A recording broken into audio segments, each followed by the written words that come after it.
The morning of September 25th, 1943, dawned with a brittle chill over the fields of northern France. Through the narrow cockpit of his Heinkel He 111, Oberleutnant Friedrich Brandt traced the horizon with weary eyes. The sky above held no promise of calm, only the faint, distant hum of engines gathering beyond the cloud line, already a warning that today would be unlike any other. Brandt had flown hundreds of missions against the English Channel convoys and occasional bomber streams, yet a sense of unease prickled at the back of his neck. Intelligence reports had mentioned increased RAF activity, but nothing prepared him for what awaited. Below him, the French countryside spread in quiet indifference. Villages slept, unaware that the Luftwaffe bomber wings, so long accustomed to dominance in the sky, were about to confront a new form of organised resistance, something the British called big wing tactics. 6 squadrons of Spitfires, forming into a single, coordinated mass, were already climbing toward intercept. 60 aircraft, all at once, converging on a formation of 32 Heinkels. The numbers alone were enough to unsettle even a seasoned pilot. Before we jump back in, tell us where you're tuning in from, and if this story touches you, make sure you're subscribed because tomorrow I've saved something extra special for you. Brandt's unit, Kampfgeschwader 420, had been trained to expect dogfights in measured waves, not an overwhelming, simultaneous strike. Their doctrine emphasized formation integrity, disciplined defensive fire, and reliance on their own fighters for protection, none of which accounted for the scale of what approached. Even the most optimistic intelligence could not have predicted this. He glanced at his co-pilot, who nodded grimly. "They're coming," Brandt muttered, gripping the throttle. The context of that morning traces back further than any single sortie. By 1943, the Luftwaffe had established itself as the guardian of the Reich's skies. Its bomber crews were steeped in a doctrine that emphasized methodical planning, strict formation discipline, and the assumption of air superiority, or at least the ability to contest the sky on German terms. Fighter escorts existed, but only as tactical support. The bombers themselves were expected to rely on heavy defensive armament. The Heinkel He 111 and the Junkers Ju 88, bristling with twin and quad-mounted machine guns, were formidable on paper. In practice, survival depended on coordination and the pilot's ability to anticipate attacks. Propaganda reinforced these lessons relentlessly. Luftwaffe crews read accounts of victories over the RAF's smaller, less organized fighter groups. Newsletters celebrated the precision of bomber formations, portraying crews as invincible units, disciplined and unstoppable.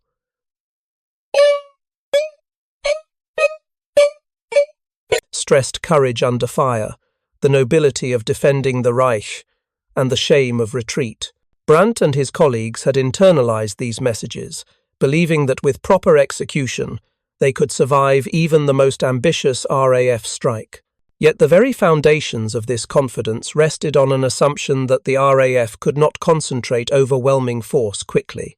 British tactical development in 1942 and 1943, however, had quietly begun to challenge this assumption. Spitfire squadrons trained under Air Chief Marshal Sir Trafford Leigh-Mallory and the legendary Douglas Bader had begun experimenting with what would become known as big wing tactics. The concept was deceptively simple in theory, but complex in execution. Mass fighters into a single, massive formation, climb above the bomber stream, and then strike simultaneously from multiple angles. The advantages were psychological as much as physical. A concentrated swarm of fighters created confusion among bomber gunners, breaking down the disciplined defensive firing arcs the Luftwaffe prized. When properly timed, the sheer volume of attacks forced bomber formations into defensive spirals, fragmenting their cohesion and increasing casualties without necessarily requiring precise marksmanship. The strategy was built on careful calculation, the climb rate of Spitfires, the optimal altitude for intercept, and precise timing based on intelligence on German flight paths. Every factor had been rehearsed, refined, and drilled to the point of near perfection. For Oberleutnant Brandt, that September morning would become the first undeniable lesson in the limits of doctrine versus reality. The He 111s had taken off from Charleville-Mézières airfield in tight formation, each bomber maintaining a disciplined line. Crews adjusted their flak shields and checked ammunition belts, counting rounds and verifying that every turret was manned. The smell of oil and heated engines filled the cabins, mingling with the cold tang of oxygen at 4,000 feet. From the first glint of sunlight reflecting off metallic wings to the rising hum of approaching engines, the realization came in stages. One Spitfire appeared on the port side, then another. Within minutes, a dozen more emerged from clouds, circling, climbing, waiting. Brandt noted the unusual coordination the fighters did not peel off singly, as previous encounters dictated. They moved as one, banking in formation, maintaining strict altitude and spacing. Radio chatter confirmed the pilot's worst fear. Big wing, 10 o'clock high, descending on your flight path. The initial wave struck in near-perfect synchrony. Gunners fired from the nose and dorsal turrets, tracer rounds lighting the sky like a short, violent constellation. Yet the Spitfires were everywhere at once, exploiting blind spots in the Heinkels' defensive arrays. For the first time, Brandt felt the instinctual panic that training had tried to suppress.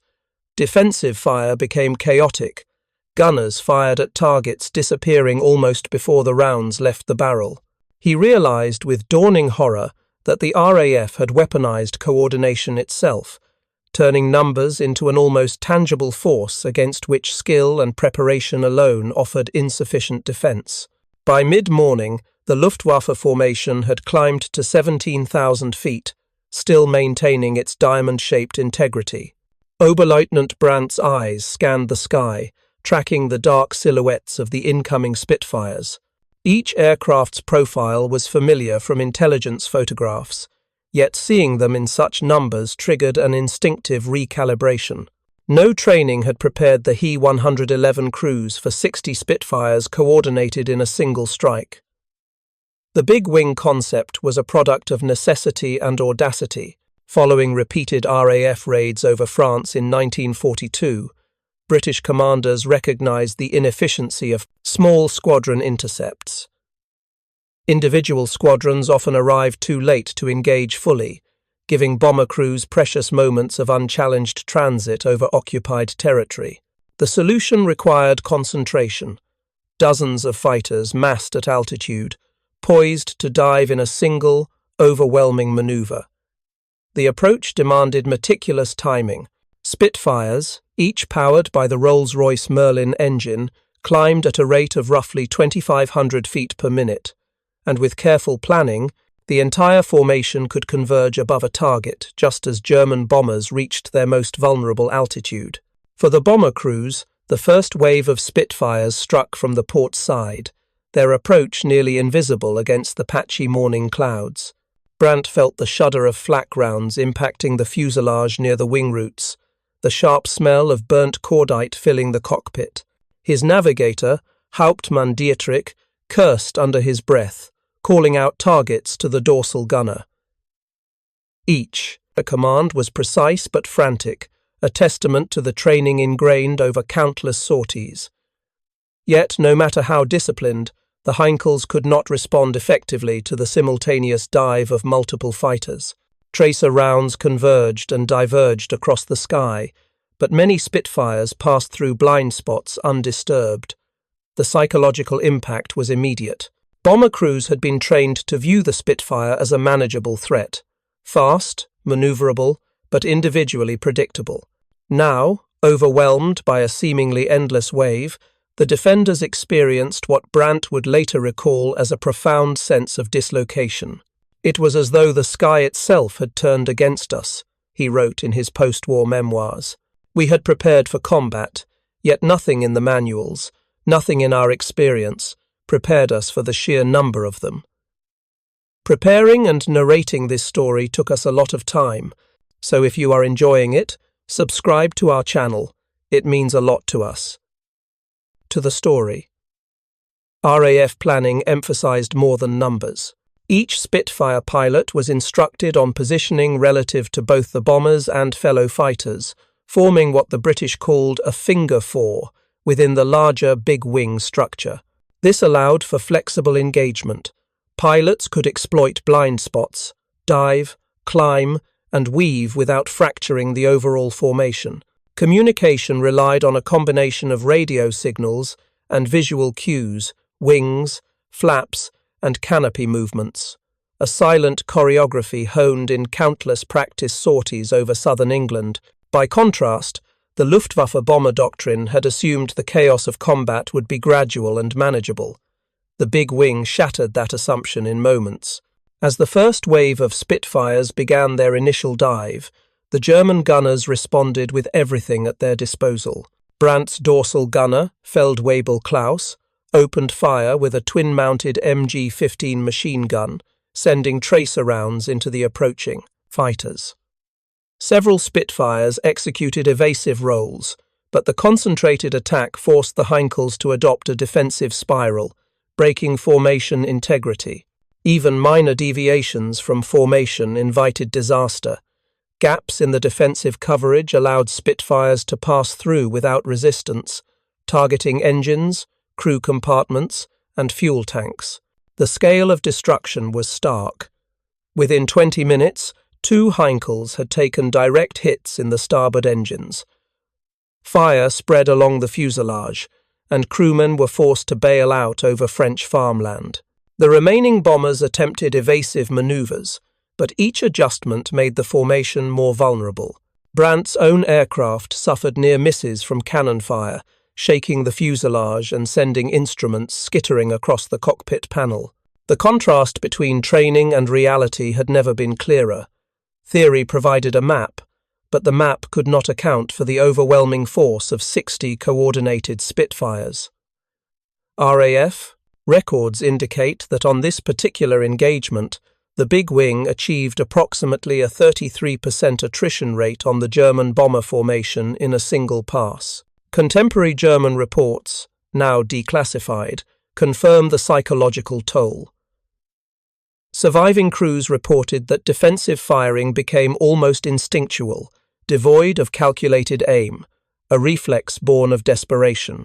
One Heinkel gunner, Lieutenant Karl Meyer, wrote, "We were firing at shadows, hoping our bullets would find something, anything, to stop them, but they were everywhere and nowhere at once." The climactic turning point came when the Spitfires executed a second, synchronized dive from a higher altitude. This maneuver exploited a fundamental limitation of the Heinkel. Its defensive armament was optimized for lateral and rearward fire. Overhead attacks, combined with the speed and maneuverability of the Spitfires, rendered the bombers' dorsal and ventral guns largely ineffective. Each dive lasted only seconds. The concentrated strikes created cumulative chaos. Brandt's formation, once disciplined, fragmented. Crews found themselves isolated, forced into split-second decisions with lethal consequences. From the RAF perspective, the operation was a demonstration of strategic precision. Pilots were trained to conserve ammunition for high-value targets, avoid overextension, and maintain formation cohesion. Reports indicate that the leading elements of the big wing prioritized heavy bombers over escorts, recognizing the long-term strategic impact of crippling German bombing capability. By focusing fire on engines and fuel tanks, RAF pilots ensured that losses were immediate but also had lasting effects. Damaged aircraft that survived the initial attack were unlikely to complete subsequent missions, eroding operational strength over weeks and months. The psychological consequences for the Luftwaffe were profound and immediate. Oberleutnant Brandt later described the moment he realized the full scope of the big wing tactic. It was not a matter of skill alone. It was a matter of numbers and coordination. Our doctrine assumed control of the sky, theirs assumed the ability to overwhelm it. We had not anticipated such orchestration. The lesson was bitter and unforgettably clear. This confrontation also exposed logistical weaknesses. Many bomber crews found themselves unable to return to base intact, and German airfields struggled to accommodate damaged aircraft. Fuel shortages compounded the problem. Refueling stations were often overtaxed, repairs could take days, and replacement crews could not be trained fast enough to maintain operational tempo. Whereas RAF fighters could rotate back to bases in southern England, refuel and re-engage, German bombers faced longer turnaround times under increasingly stressful conditions. The cumulative effect magnified the impact of each engagement. British intelligence had anticipated these effects. Signals, interception and reconnaissance flights had informed planners that massed bomber formations relied heavily on coordinated defensive fire. The introduction of big-wing tactics specifically targeted the breaking point of this coordination. By attacking in synchronized waves, RAF commanders ensured that German crews could not recover between passes, maximizing both material and psychological attrition. By the end of the engagement, Brandt's group had lost 7 aircraft outright, with another 4 so damaged they were written off upon landing. Casualties were high. 21 crewmen were killed, with several more captured after parachuting into occupied territory. Survivors reported a lingering sense of disbelief. The coordinated scale of the attack had shattered their operational assumptions and forced a re-evaluation of what it meant to survive in the air. The legacy of the big-wing engagements extended far beyond immediate losses. German bomber doctrine, once rigidly adhered to, began to evolve under pressure, but adaptations were slow. Crews were forced to integrate lessons from encounters they had not trained for, often at the cost of additional lives. Propaganda messaging shifted subtly, acknowledging the growing threat of RAF tactics without conceding overall inferiority. Operational planning incorporated more caution, yet the fundamental imbalance in numbers and coordination remained. RAF pilots, for their part, recognized the psychological dimension as equally critical. Big-wing operations were designed not only to destroy bombers, but also to erode confidence in leadership and doctrine. Survivors' accounts indicate that crews frequently questioned the reliability of their own intelligence, the efficacy of their armaments, and the competence of command structures. In this sense, the engagement achieved a dual victory: tactical destruction and strategic demoralization. For Oberleutnant Brandt, the encounter became a defining moment of his wartime experience. The memory of 60 Spitfires converging from above, their coordinated dives shattering formations and sowing confusion, remained vivid decades later. In post-war interviews, he reflected on the irony that so much emphasis on individual skill, discipline, and doctrine could be undone by sheer scale and coordination. The Luftwaffe's assumptions about control of the air, reinforced by years of successful engagements and propaganda, had collided with an incontrovertible reality. The Big Wing demonstrated that psychological dominance, achieved through overwhelming numbers and precise timing, could redefine the air war entirely. The aftermath of the September 1943 engagement lingered long after the Spitfires had vanished over the horizon. For Oberleutnant Friedrich Brandt and his surviving crews, the return to Charleville-Mézières was a silent, tense flight. Engines hummed steadily, but the air inside the cockpit was thick with unspoken acknowledgement of the TIs. Losses suffered. Crewmen checked their instruments obsessively, each movement precise but hollow. The defensive doctrine they had relied upon, the careful spacing of bombers, crossfire arcs from dorsal and ventral turrets, and disciplined formation integrity had proven insufficient against the concentrated, coordinated attacks of the Big Wing. Upon landing, the stark reality of material loss was immediate. 7 Heinkels were completely destroyed, others bearing jagged holes in wings and fuselage that rendered them unfit for combat. Ground crews moved quickly to salvage what they could. Engines stripped for replacement, machine guns examined for damage, ammunition belts restocked. Every damaged aircraft represented not just a tactical setback, but also a logistical burden. German repair depots were operating at capacity. Shortages of spare parts and fuel compounded the difficulty of maintaining operational readiness. The human cost, however, was more profound. 21 airmen were dead, and the loss of experienced crews could not be quickly mitigated. New replacements arrived with far fewer flight hours than the average experienced crew. Whereas a seasoned Heinkel gunner might have logged 200 hours, novices sometimes had only a fraction of that experience. Survival in high-intensity engagements depended not solely on aircraft capability, but on split-second judgment honed over hundreds of sorties. Each inexperienced crew member became both a vulnerability and a psychological strain on their unit. Brandt later recalled, "We had trained to trust our wings, our gunners, our formation. But when so many around you are untested, the weight of their mistakes falls on all of us." Strategically, the big wing tactic forced the Luftwaffe to confront an uncomfortable truth. Its defensive assumptions were no longer sufficient. Intelligence assessments conducted after the battle confirmed that RAF coordination had reached new levels of sophistication. Radar, tracking, signal interception, and precise timing allowed Spitfire groups to converge with minimal warning. The Germans had previously counted on staggered, predictable attacks to maintain defensive control. The big wing rendered such expectations obsolete. Higher command took notice. General Feldmarschall Erhard Milch, responsible for bomber operations, ordered immediate analysis of the engagement.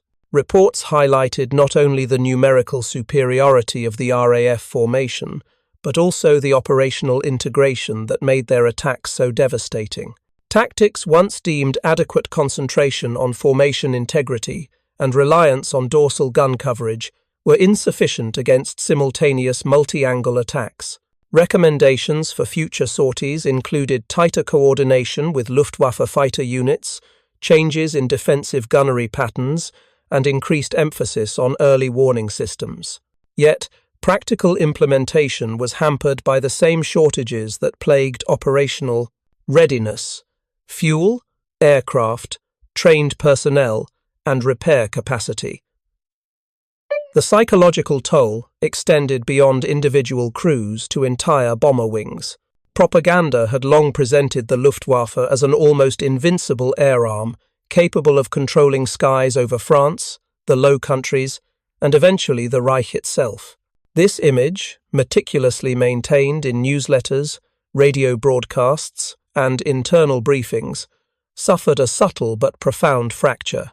Survivors of the big wing encounters spoke of a pervasive sense of vulnerability. One navigator, Hauptmann Dietrich, wrote in his wartime diary, "I have seen the sky filled with death, and yet it was not our firepower that prevailed, but their numbers and coordination. We learned that fear is not the absence of courage, but the recognition of overwhelming odds." RAF reports later confirmed that the psychological impact of big wing operations was intentional.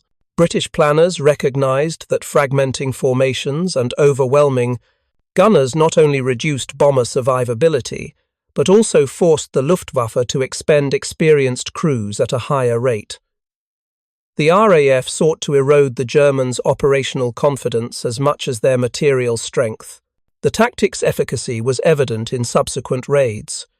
Crews became more cautious, defensive formations less rigid, and the element of surprise in RAF operations more pronounced. In response, the Luftwaffe attempted several adaptations. Some units experimented with staggered takeoffs and more flexible formations to reduce the risk of concentrated attacks.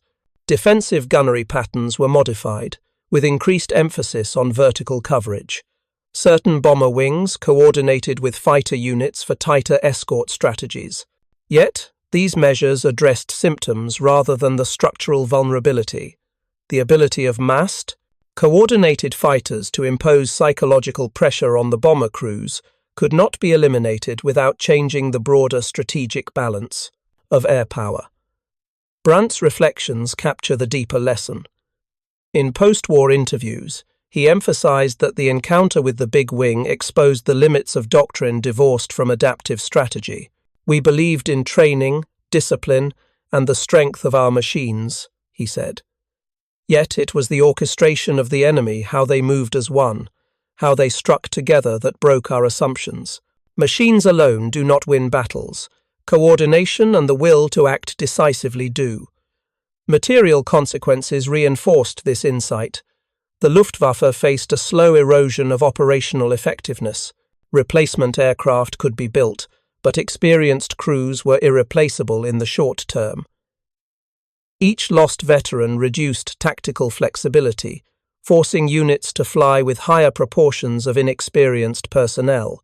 Attrition rates increased, and the confidence that crews could rely on standard doctrine diminished. Training programs were compressed in response, creating a feedback loop. Less training produced more vulnerability, which in turn necessitated further caution and adaptation in combat. In the broader context of the air war over Europe, big-wing engagements represented an inflection point. RAF fighter strategy had evolved beyond simple defensive interception, using scale and coordination as strategic weapons. These operations foreshadowed the more extensive air campaigns of 1944, when bomber formations would increasingly be escorted by numerically and technologically superior fighters deep into occupied Europe. The psychological and operational lessons learned during early big-wing engagements informed the planning of large-scale strikes, such as those preceding the Normandy invasion. For the Luftwaffe, the encounter was a cautionary tale of adaptation versus inertia.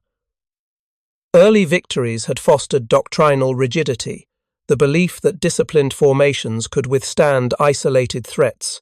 The big wing, in its concentrated application, revealed that superior planning and coordination could overturn even carefully honed doctrine. The Germans' reliance on predictable patterns and limited defensive arcs had been exploited, demonstrating that technical proficiency alone could not substitute for strategic foresight. Brandt's final sortie of the campaign symbolized the duality of loss and learning. Flying with a partially reconstituted wing, he observed the remnants of his previous formation, still airborne, scattered and diminished. The surviving crews operated with a cautious discipline born of experience, their every maneuver informed by the memory of overwhelming opposition. Even as they returned to base, the awareness lingered. The air had changed, and survival would depend on both skill and the ability to anticipate unprecedented tactics. Reflecting decades later, Brandt wrote, "We flew against men we had never met, yet whose coordination and timing outmatched even our best training." The sky itself became an adversary, not through machines, but through the minds and will of those above us. That day, we understood that warfare is as much a contest of thought as it is of firepower. The big wing tactics' influence extended beyond the immediate tactical outcomes. It demonstrated that air power could achieve psychological dominance in addition to material destruction. Crews who survived these encounters carried the imprint of intense stress, leading to adjustments in mission planning, crew rotation, and operational tempo. The engagement also prompted ongoing innovation in Luftwaffe defensive doctrine, though these adaptations often lagged behind British offensive ingenuity. In sum, the confrontation between Luftwaffe bomber crews and the RAF's big wing was more than a single tactical engagement. It was a revelation. It exposed the limits of traditional doctrine, underscored the importance of psychological resilience in combat, and highlighted the decisive advantage conferred by coordination, timing, and numerical concentration. Oberleutnant Brandt and his comrades emerged with a bitter understanding. The assumptions that had once guided them through countless sorties were no longer sufficient.